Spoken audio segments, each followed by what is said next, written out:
this is Adrian. Welcome to my channel. Today I'm here to bring you a really fun book tag that I saw. I saw this done by Bex for BexnBooks. I'll leave her video down below. It was created by Chelsea from Chelsea Palmer, and it is the Book Superlatives book tag.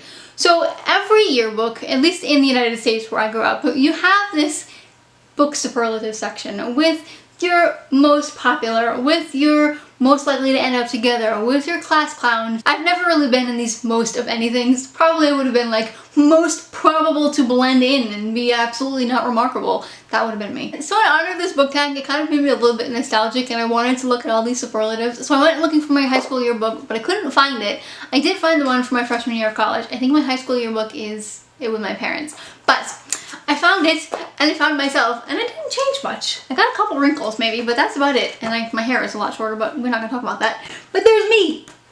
Very exciting. I found myself in a couple of these pictures. But anyway, this isn't walk down memory lane for Adrian. This is the Book Superlatives book tag, so let's just jump right in. First up is Best Dressed. The classic superlative is in every yearbook.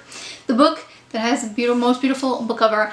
I don't have a whole lot of books with beautiful book covers. I need to fix that. But I do have this one, which I think is quite lovely. And that is Wicked Like a Wildfire by Lana Popovic. I have not yet read this book, but it was one of my most anticipated releases for last year. I'm a little slow, guys. Next up is The Class Clown, the book that made you laugh out loud. That would be Fiercely Happy by Jenny Lawson. I've also read another book by Jenny Lawson, Let's Pretend That Never Happened, equally as hysterical, but look at this raccoon. Isn't he fantastic? I love this book. If this also is a really good book for mental health, if you know anybody who is struggling with mental health, you struggle with it yourself, or you're just interested in that topic. She does it in a really funny but still very down-to-earth and real kind of way. I really love this book. Definitely will make you laugh out loud several times. Next up is Cutest Couple, a book that features your favorite OTP. I tried to pick one that's different than the one that Chelsea picked and the one that Bex picked, but alas, I couldn't. I think that this is everybody's favorite OTP and therefore a wonderful candidate for this superlative, and that is Farah and Reese from A Court of Mist and Fury. What more needs to be said? Number 4, most popular, the book that is the most hype on your bookshelves. I would think, there's a bunch I have to say, but I think I would have to go with The Hate U Give by Angie Thomas. Everybody loves this book and it is worth the hype. I've heard this is another one that I have still yet to read. I know. Number 5 is Nicest Car, the most expensive book you own. Technically, this isn't my book, but I did buy it and it was very expensive, and that is The Dungeon Master's Guide. This is the ultimate Dungeon Master's Guide for Dungeons & Dragons. I bought this for my husband for Christmas? His birthday? Something like that. But this book was well over 30 bucks. You know how many books I can buy with 30 bucks? A lot. You're welcome, husband. You're welcome. Number 6 is Worst Car, the book with the worst book cover, but still a solid story that took you for a ride. This story was actually really great, except I hate these covers. And that is the Mistborn covers by Brandon Sanderson, the American edition. I think this book cover is awful. I love the UK edition. I think the UK edition is lovely and I'm trying to collect them. But this one? Yeah, no. Just no. Number 7 is Biggest Nerd, the nerdiest book you own. I've actually got 2 things to show you because one of them isn't technically mine and it's the one I was just talking about, the Dungeons & Dragons books. My husband is collecting them. Dungeons & Dragons is his new favorite thing and it's actually kind of fun. I play too, but these are not my books. They're his, but they are definitely the nerdiest book that's on the bookshelf. I, however, am a different kind of nerd. I really like the psychology of children and adolescents, so I have identity development, adolescence through adulthood. And this was a really good book. I actually reread this one recently and it was pretty good. Number 8, Most Likely to Be Late. A book that is underhyped and you're just waiting for the hype to catch up.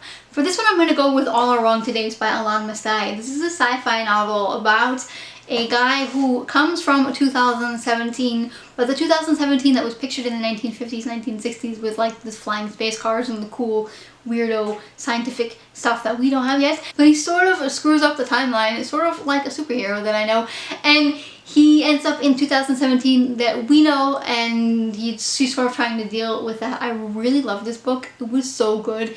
Even if you're not a big sci-fi fan or a big parallel universe fan book, you should really read this one because it is fantastic. Number 9 is Most Likely to Succeed, the first book in a series that is going places. I'm actually not even halfway through with this book. I'm like a third of the way through at the moment, and that is the Lightbringer series by Brent Weeks. This is the first book, The Black Prism. I've been meaning to read this book for forever, and I finally picked it up, and it is so good.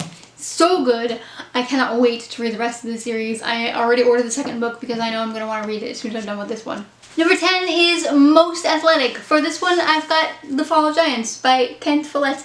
I do not anticipate reading this book anytime soon because it is a monster and I have no idea what it's about to begin with.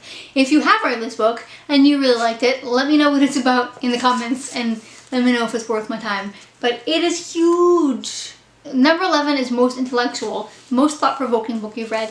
This one was a little bit difficult, but I'm gonna go with The Sudden Appearance of Hope by Claire North.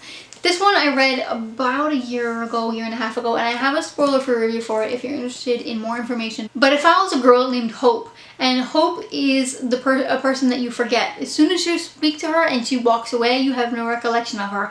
And so she's really struggling to find her place in society. This book was a lot more complicated with that than that. It went into a lot more depth than that I can't really talk about in this tag video because it'll take too long.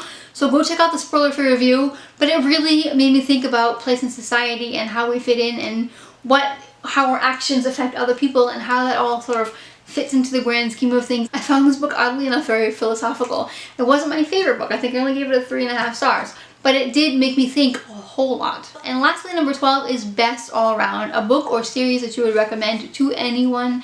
And for this one, I'm going to pick 2. Mostly because both of these books I know are not necessarily for everyone. They're kind of like, they have to be your cup of tea, let's put it that way. And the first one is The Dream Giver by Bruce Wilkinson, and this is my all-time favorite book because of what it meant to me personally. And I would recommend this one to anyone who's feeling kind of lost or feeling sort of not really knowing where they need to go, what's next for them in life. This one is a Christian religious parable that talks about finding our dream and being given a dream, that everybody is given a dream no matter how big or small, and the path that we need to follow in order to be able to find it or live it out. And it's not necessarily like big dreams like I want to be a millionaire or like the huge dreams, just your day-to-day life goals, more or less. And I think it's a cute little inspirational book that can speak to just about anybody. But again, religious literature isn't for everybody. And so I'm going to also go with Dark Matter by Blake Crouch. This is a sci-fi book that I would recommend to anybody, even if you don't like sci-fi, because I personally am not a huge sci-fi fan, but this book was really good. It was one of my favorite books of last year. So that wraps up for the Book Superlatives tag. I really enjoyed this one. This one probably was one of my favorite tags that I've done in a long time. Great job, Chelsea. I'm going to tag a couple people, and of course, I didn't think about this beforehand. I'm going to go ahead and tag Lisa from Books and Smiles, Krista from Books and Jams, Brittany from Brittany Reads, and Stephanie from Stacks on Stacks on Stacks. That wraps it up for this book tag. Let me know down below if you ended up in any of your yearbook book superlatives, because I'm nosy like that. If you enjoyed this video, give it a big thumbs up. If you haven't yet, I'd love for you to subscribe. Thanks for watching, and see you next time. Bye!